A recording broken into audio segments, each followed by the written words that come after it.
This is a nice cold start on this warm 50 degree day.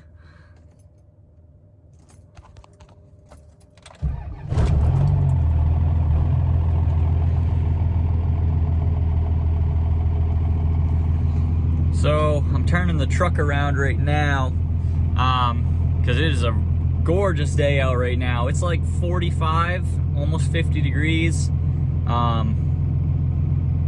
It's just really nice out, so I'm gonna try to paint the rear bumper and maybe the tailgate on the truck so we get a little bit more black on it. But I'm turning it around because it is backed right up towards the snowbank right now. So gonna turn it around, and then I'm gonna try to clean up some of the trash in the bed so it is easier access for me to just grab it in a trash bag and throw it out, because the bed needs to get cleaned out now.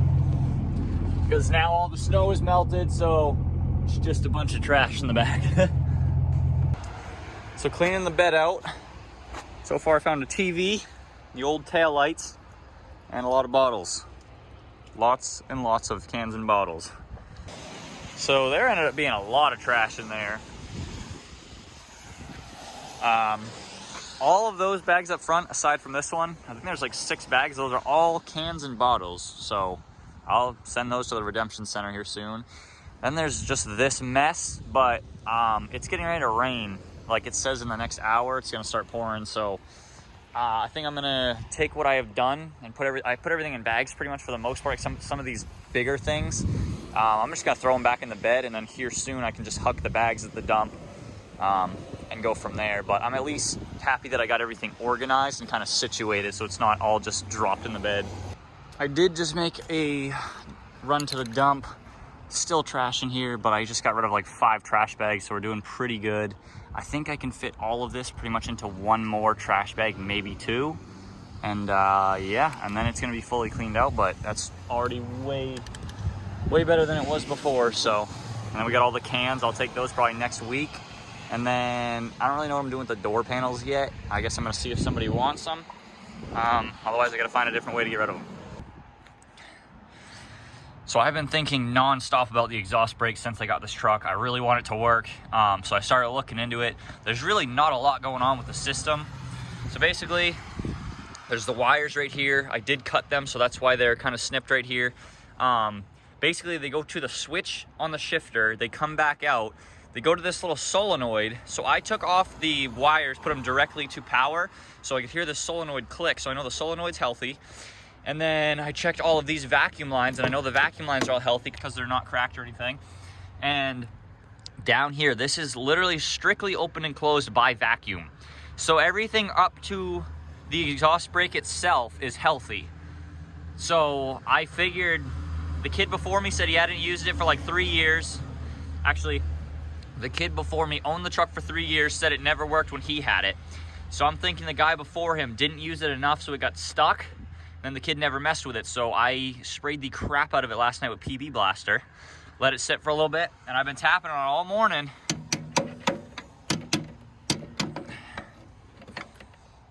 And now, after tapping on it all morning, as you can see, it's fully open right now, down there. Fully open.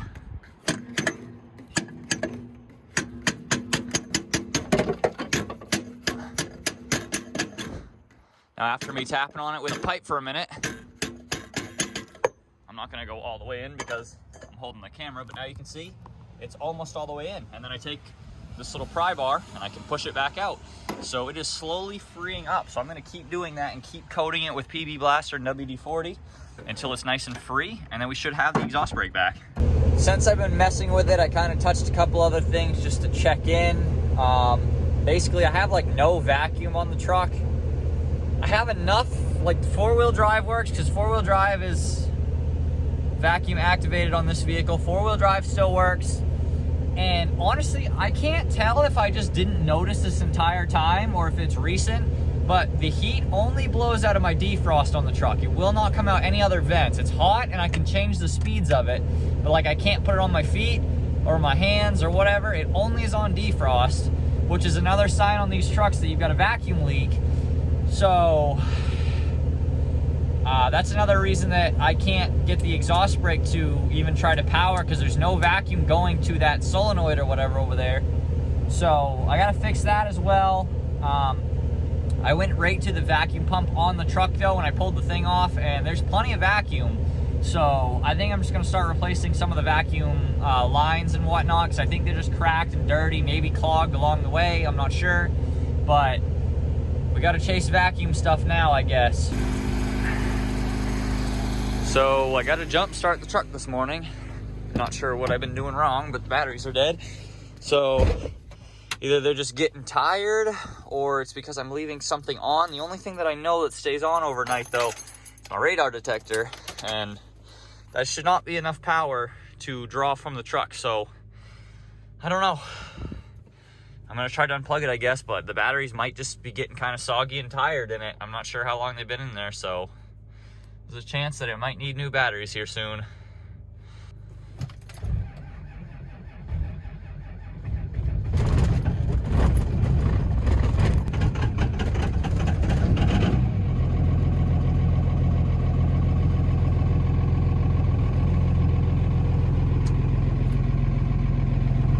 So obviously, since I'm not using the exhaust brake, I hit it all the way back out the other day, and I think that it actually was frozen kind of shut, because the truck sounds way different now, and it actually feels a little bit faster. So I think that the exhaust brake was frozen open, but I think that it was frozen slightly angled so that it was still kind of diverting the exhaust air a little bit. Because, dude, the turbo sounds way different now. When I let off, it's not just like a little bit of a whistle. It's like the actual, like, Cummins blow-off sound. And it sounds frigging amazing, but I'll just show you guys some clips. I'll show you a before clip and an after clip so you guys can actually straight up hear the difference in the truck.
So my heat is actually back. It worked perfectly fine through the vents now, and it keeps switching. So I'm thinking, I mean, to be fair, I had the truck running for a while the other day when I tried it, but I don't know, maybe you have to drive the damn thing. But some people say that you have to wait until vacuum builds up in the truck in order for stuff to work, but I mean, it's working now. So I guess I've got vacuum to that. I guess maybe I should try to see if I get vacuum to the exhaust brake again, now that it's like been driven and warmed up. So I figured I'll just do it. I stopped at advanced auto. Actually, wait, I think this is auto zone. Stopped at auto zone. Basically, I'm gonna get the 35 for the middle of the windshield, just so the whole thing looks black on the outside, because I don't know, I might as well. So there we go. Grab some quick 35%. It's a little cold out right now though, and I don't want to risk ruining the tint. So I might wait until we get some slightly warmer weather here in a couple days.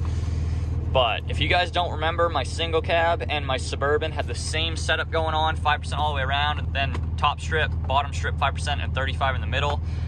From the outside, for the most part, depending on what light you're in, the whole windshield will look tinted. But obviously I can still like see safely out of it. Like, I'm not gonna tint the whole thing 5% because then you can't see at night. I mean, you can see at night, but not very good, so I wouldn't do that. Like right here, this is my whole line of vision pretty much. Like this bottom one, for the most part, is just covering the hood. I mean, over there, I guess, depending on how you're looking at it, this is about where my head sits. So like the bottom one basically covers the hood, you're not blocking anything. And then the top one, I mean, for the most part, is blocking out sun when you're sitting here, you know, driving down the road. This is your main field of vision. You know, and the way that I sit, I'm usually sitting back here and I kind of slump down a little bit anyways, so it's kind of perfect right where it is. And then 35 in the middle just so it's dark enough. And that's pretty much the perfect tint scheme.